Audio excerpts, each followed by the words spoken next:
Recent studies show that children in Nigeria are growing up in environments that sometimes abuse their rights. United Nations Children's Fund, UNICEF, reveals that 6 out of every 10 children in Nigeria experience some form of violence. In this story, Just Nigeria's Mercy Frank found out why cases of abuse keep rising, despite existing efforts to create safe spaces for children in Africa's most populous country.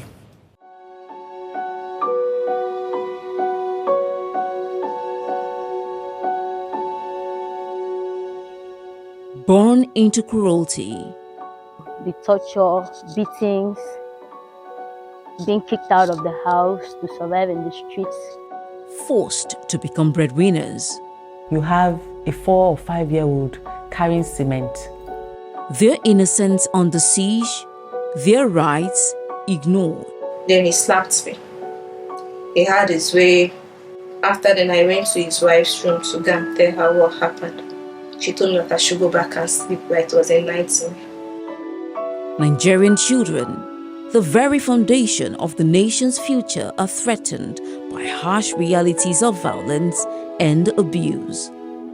A child who has been abused in later adulthood, right, is more likely to become an abuser.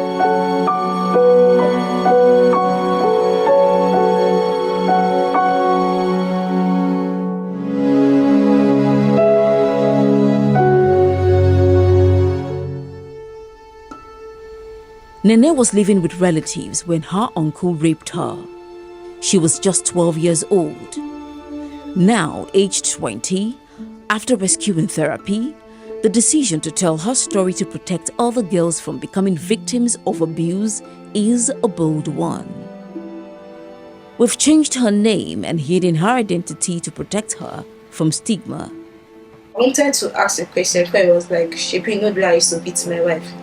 Then he started harassing me and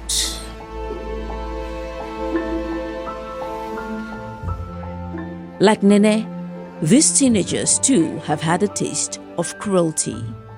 They were all accused of being witches, some from as young as age 5. Years later, they recount their tales. I wasn't getting the trust and the love from my parents, the society at large. They always put thoughts in my father's head till one day it just fell for them, and then it was just too much for him when he lost his job and everything. And some things did not just work out for him, so he just put the blame on me and was like, I'm the cause of all the problems.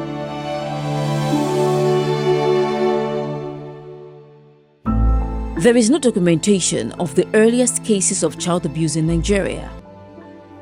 History shows that Nigeria began to take child matters seriously with the Child Rights Act, which was signed into law in 2003 by former President Olusegun Obasanjo.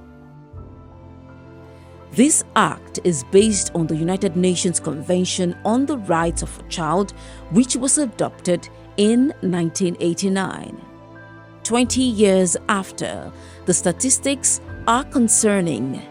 UNICEF reports that 6 out of every 10 Nigerian children experience some form of emotional, physical, or sexual abuse before the age of 18.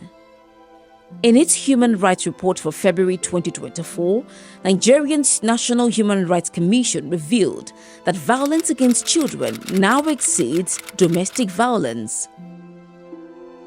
With these alarming statistics, a proper understanding of who a child is and what abuse constitutes is imperative. Under the law, a child is somebody under 18 years of age. It doesn't matter if the abuse occurs a day to the child's 18th birthday. Child abuse is basically any form of violence or anything that is done that is not in the best interest of the child. It's not about whether the parent feels that the child is being abused. It's whether the child feels that he or she is being abused. Although child abuse is a global issue, there are forms that are prevalent in Nigeria. Physical abuse, sexual abuse, these two rank as the most reported cases. While emotional abuse is not as commonly reported, it also shows up in adulthood. We have children that are being neglected. Imagine a case where 3 children, 8, 5, and 2 years old, are alone by themselves.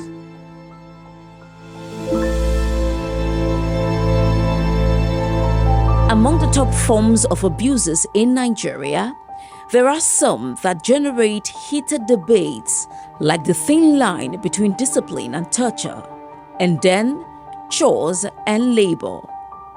In this part of the world, we are good at punishing children and torturing them rather than correcting them. It's the kind of chores or activities that we're exposed to the children that are not commensurate with their age and maybe their size. Despite the milestones of the Child Rights Act being domesticated in 34 out of Nigeria's 36 states, the increase in reported cases of child abuse is concerning. We do not hold our perpetrators accountable. And it's mainly due to the culture of silence. Stigma, nobody wants to talk, we're used to it. But as long as you don't hold your perpetrators accountable, that cycle of abuse cannot end, no matter what else you do. There's a high level of legal illiteracy. Most people don't know their rights. Just like every human, children have their fundamental rights as stipulated by the Constitution. Right to dignity, right to freedom of association, right to good health, medication, right to safety, right to protection, right to a family name. For one reported case of child abuse, many others go undetected and unreported. These experts tell of warning signs that a child might be facing abuse. Say that the first thing you should notice if there's a change, because children are different. So what are the changes that you're seeing? So there's issue with attention, there's sleep problems, they're having nightmares, flashback, and there's a lot of instability emotionally, so you have emotional dysregulation. In the case of sexual abuse, you find out that, they know too much on the subject for their age.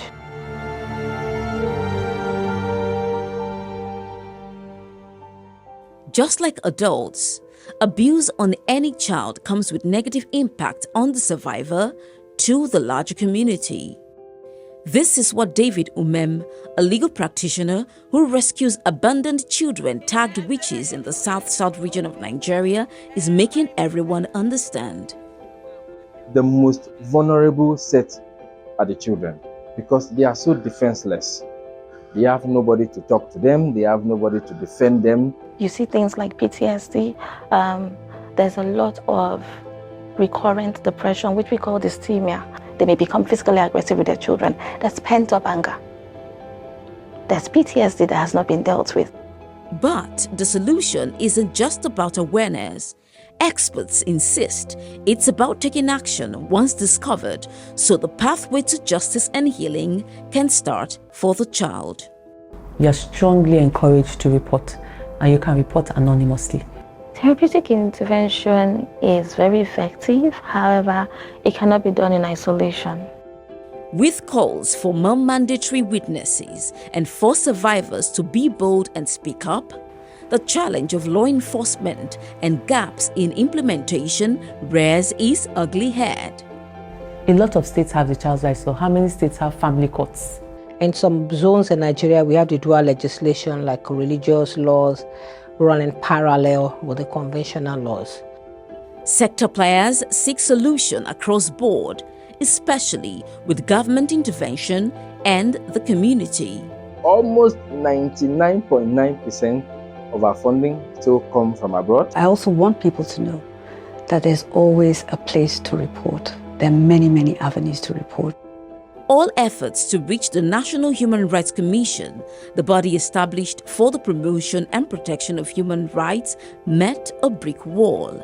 However, Nigerians can visit the NHRC Nigeria website and social media handles to report child violations or reach out to the Lagos State Domestic and Sexual Violence Agency via 0800 033 3333 or the Cheche Yara hotline on 0800 800 8001.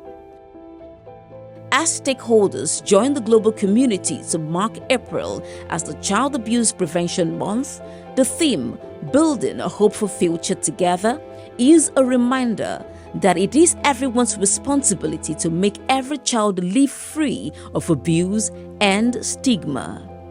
Mercy Frank, Just Nigeria. Let's do all we can to keep children safe in our space. Do you have any story of abuse you would like us to know about?